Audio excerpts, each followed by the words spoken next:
everybody, welcome back to the channel. Thanks for tuning in again for another weekly update on news and information about DCS World. I'm your host, of course, Prickly Hedgehog, and as always, I do hope this video finds you well wherever you're tuning in from around the world.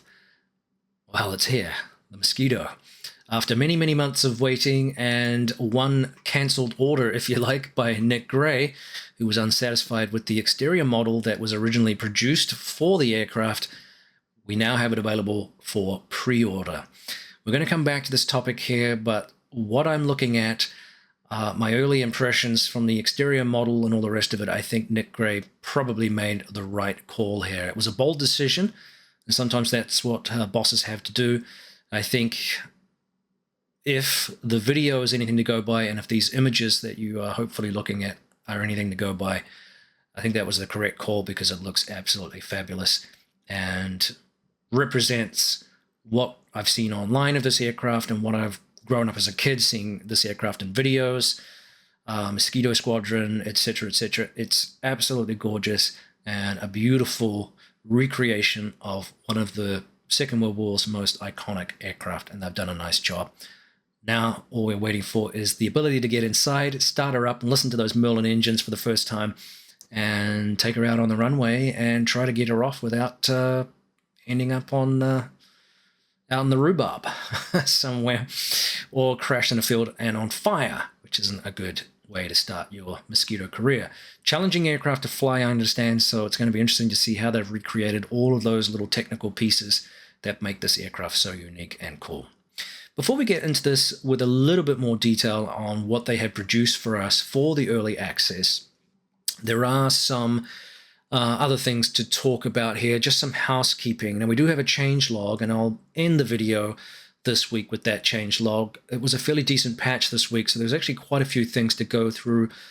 Several aircraft received pretty decent updates, including obviously the Hornet, the F-16, especially the F-14 particularly, and of course the Harrier and the Mirage from Razbam, and there were several other little changes as well. We'll come back to that, like I said. The other thing that's interesting here, so a little, as I said, housekeeping issue. For those of you that actually run old versions of the game, and I can't imagine there's too many of you out there, but I would imagine there definitely are some people that are forced to because of system deficiencies, if you like, which is a bit of a hard word to use. But if you're running a mediocre system that can't run the latest version of the game, and we're talking here versions like 1.2 and 1.5, those products basically that had key protection, Eagle Dynamics is saying they're no longer going to support those. They've essentially been fully deleted from the service. Therefore, technical assistance and software updates from the DCS updater for those products are no longer going to be available. And they are essentially saying you need to make a backup and then move your game to 2.7 to avoid a situation where you need services or support that's no longer available. So bad news there for those people.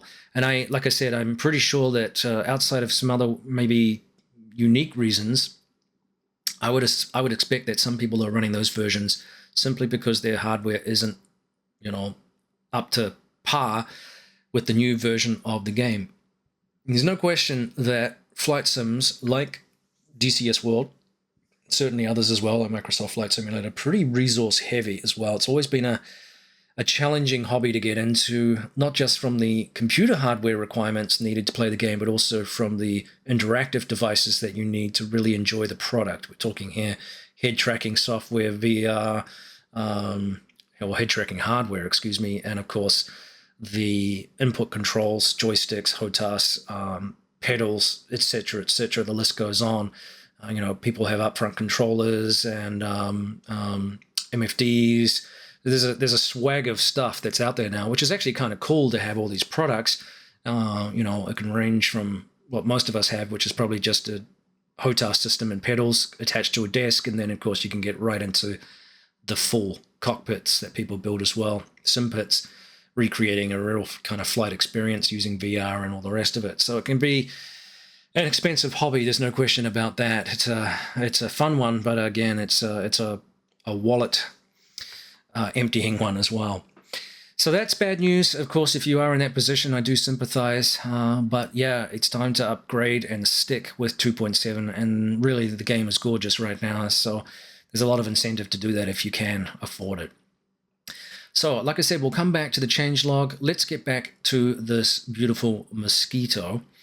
Now, and I had made an error here too earlier in the year. I had misinterpreted some videos and things that I was watching. I had referred to this aircraft as a reconnaissance aircraft, that it was originally designed for that purpose, which was part of its role, but in fact was not designed that way. It was designed originally as an unarmed fast bomber. However, as Eagle Dynamics has rightly pointed out, the mission profile for the Mosquito broadened substantially during the war. And what they've done here, the version that we're getting is focused on the most widely used variant, therefore offering something that gives us outstanding versatility to carry out virtually any offensive task. That's what its role was during the Second World War, which it performed admirably with relatively, by comparative purposes, relatively low losses, and it was a favorite among the aircraft crews that flew her. So pretty cool.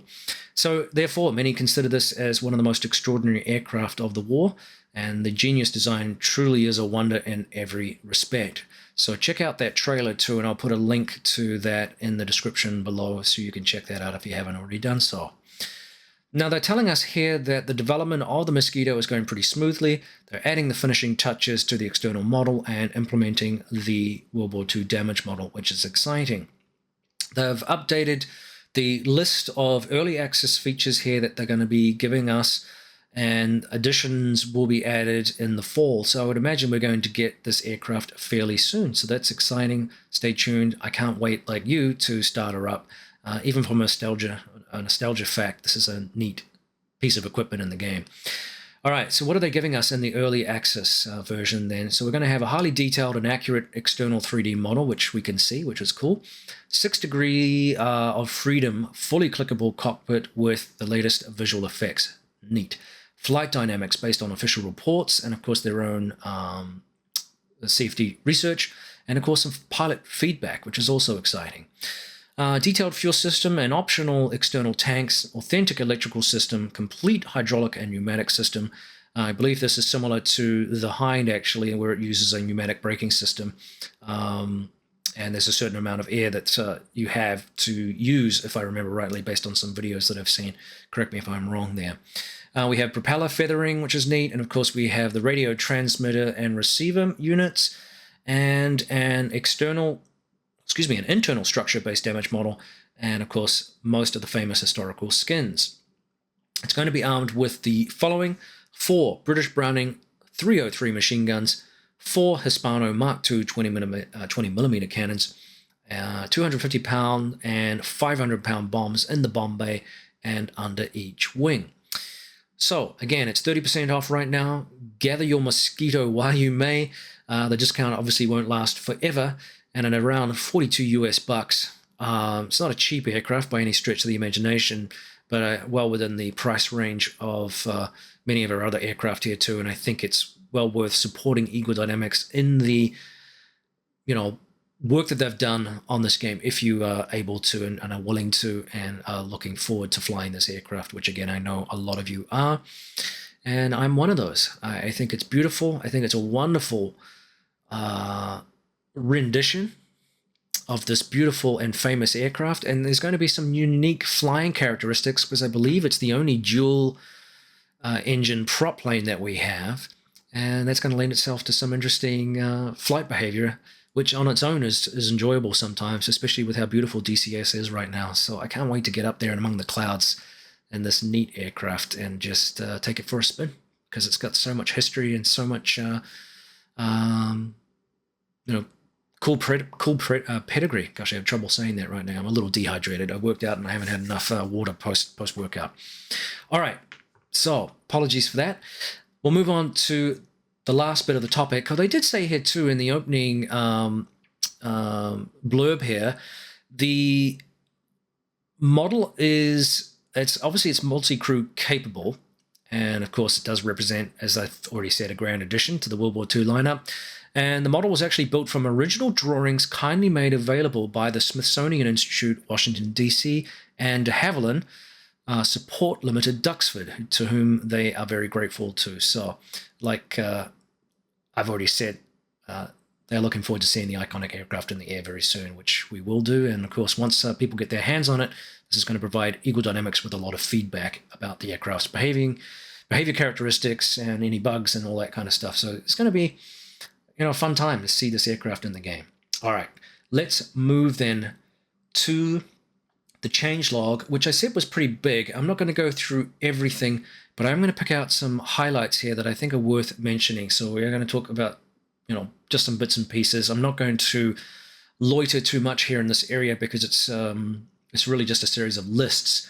But here are some highlights from this week's changelog. So apparently in DCS World itself, mirrors were not rendering trees and buildings. That's been fixed. Aircraft weapons were fixed weights of some of the weapons and bomb racks.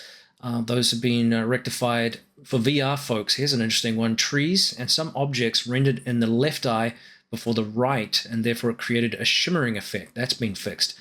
And I noticed this actually on one of the missions, some of the AI planes were refueling indefinitely in some circumstances, so that's been rectified. Magnitude 3's a wonderful MiG-21. They've added a Croatian, 2 Cuban, 2 Indian, and 1 Polish liveries by Jack. So thank you very much, Jack. The Christian Eagle 2, also by Magnitude 3, they've adjusted real-time canopy reflections. Neat. Here's a big one. I'm not going to go through the changes just because of brevity again, but the Harrier by Razbam, that has 25 listed fixes and changes, primarily in the area of flight control systems during startup and what have you, amongst other things. And again, it was quite technical, some of this stuff, and it's not going to appeal to everyone in terms of listing off those things. So do check out the changelog. I'll put the link in, of course, the description below, as always, where I can. Several small changes to the Mirage, among other things. Again, I'm not going to get into all the bits and pieces. There was some cockpit displays that were changed and other stuff. Now, 29 changes here for the F-14AB Tomcat. They've added some new missions, quick start missions for the F-14A. Now, this includes 3 missions in Normandy, 10 missions for Nevada, which is neat, and of course 1 free flight mission for the channel map. Neat. They have updated the AIM-7 parameters to synchronize with DCS changes that were required. They've also set AIM-7 and AIM-54, I think, radar cross sections to new values. This was requested also by Eagle Dynamics. They've adjusted the AIM-54 flame position and direction, now centered and spawning from the correct location, which is good news. And they've actually here widened the gap between the front gear tires for better accuracy. It's only by a smidge. I don't think I could really tell the difference, but anyway, let me know what you think. New livery, of course, for the Viggen, amongst other things. Decker Ironworks, they have done some work with regards to tiny bugs in the JF-17 collision model, and that's been fixed, and they've added special options to allow players to set the air-to-air probe installation, among other things. A couple of changes to the Avio jet by Avio Dev. They've adjusted the pilot's eyes position in the cockpit view settings, so that's cool, and they've added some existing liveries to several countries and factions, among other things. 17 changes, so a fairly decent list here for the F-18. A couple of highlights: updated the airflow cockpit sounds, so some immersion stuff there. They've added yellow step box, should now be centered on the contact. That's been fixed. The JHMCS fine alignment mode, that's been toggled, has been fixed. And the aligning should flash, that's been fixed. I noticed that the other night. I've got to get my head around how to do that properly. It's a sequence I couldn't remember how to do after watching Wags' video. So I need to go back and double check how to do that. But anyway, it's a simple thing, and I was making a hash of it last night. The Viper has received significant changes. We're talking here 39 approximately. So obviously the big one we saw during the week was the addition of the CBU 105, the WCMD there. The dogfight switch settings are now saved, improving damage model effects of the external model. I know a few people were upset about it last week or the week before and said it wasn't looking very realistic, yada, yada, yada. There's probably complex reasons for that. Anyway, that's a whole topic in itself, and fight picking with people who are more obsessed with those details than I am, perhaps. Jettisoned canopy model is wrong. That's been fixed. The taxi landing lights were too bright during the day. That's been fixed. And they've improved the brightness levels on the F-16 HUD and the external lights. You couldn't enter west coordinates into the INS. That's been fixed. And after takeoff and braking of the landing gear, the right wheel continued to rotate and the left wheel stopped rotating. So that little bug has been fixed. I didn't notice that. And the landing light has a little Z fighting when it's on. That's been fixed. So good news there for those of you that care. The Mi-24P, of course, received lots of fixes. 23, again, I'm not going through all of these. These are highlights. They've fixed things like weapon panel mapping for joysticks, which is really good news. They've added the Mi-8 type night vision goggles, but bear in mind that this is tricky because the cockpit is not NVG friendly. Therefore, the NVG friendly cockpit option is reviewed by the team for the possibility of a later edition. The options added for the mission editor Mi-24P slots as well for pilot and CPG. They've fixed the inclinator or slip ball behavior. That's been tuned. And they've removed several rudimentary control bindings, cleaned up as the weapons section.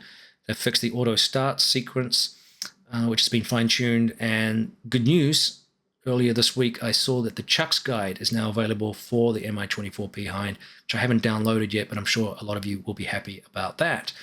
Lastly, here's some interesting fixes for the Marianas. Seabed and Upper Harbour has been improved. Unique buildings of Summer Towers and Beach Garden Hotel have been added.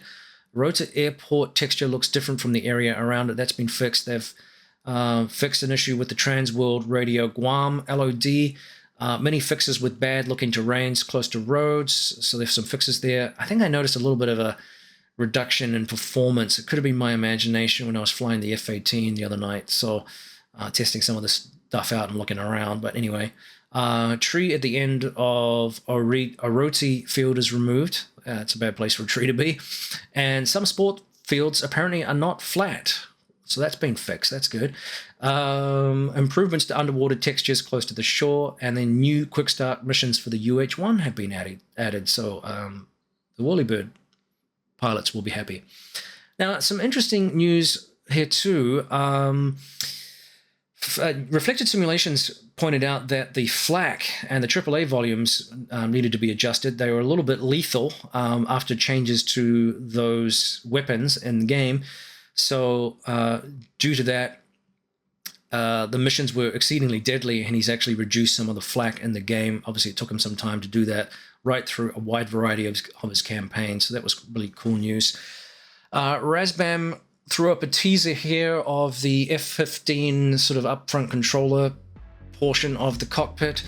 Of course, don't get too excited. It doesn't mean anything necessarily, and Razbam is known for doing this kind of thing. And I'm not being, snipey here, but it's not an indication that the aircraft is going to be released in 2 weeks, as we should know. And most products in the game follow a similar tune, but nonetheless, some pretty slick looking pics here, and they've also been apparently creating a realistic model for the F-15 pilot, which will be also beneficial for realism, etc., etc. So that pretty much rounds out this week's newsletter. There's other bits and pieces going on, and we will be bringing you other videos as time allows. The summer is starting to wrap up for me, but I've got a lot of busy things going on. I think I have something coming up, and I may not get a newsletter out at the end of the month here just because of other commitments with family. So stay tuned for more on that. But in the interim, good news about the Mosquito. Great price, comparatively speaking, of course. And if you depending on your budget, but I'll be picking it up because I think it's fantastic, and I'm excited to get in the cockpit. It's a wonderful looking aircraft. So stay tuned for more on that, and of course let me know your thoughts on the Mosquito and some of the changelog or whatever else is going on in your life that you want to share with regards to your interaction with Eagle Dynamics and DCS World. And keep the comments and likes coming. The channel is growing significantly. We're getting close here to 6,000 subscribers, which is a real boost for the channel, for a little channel like mine, and I really appreciate it. So keep it coming. keeps the channel chugging along, as I always say. And we'll see you next time, guys. Thanks for tuning in. Take it easy.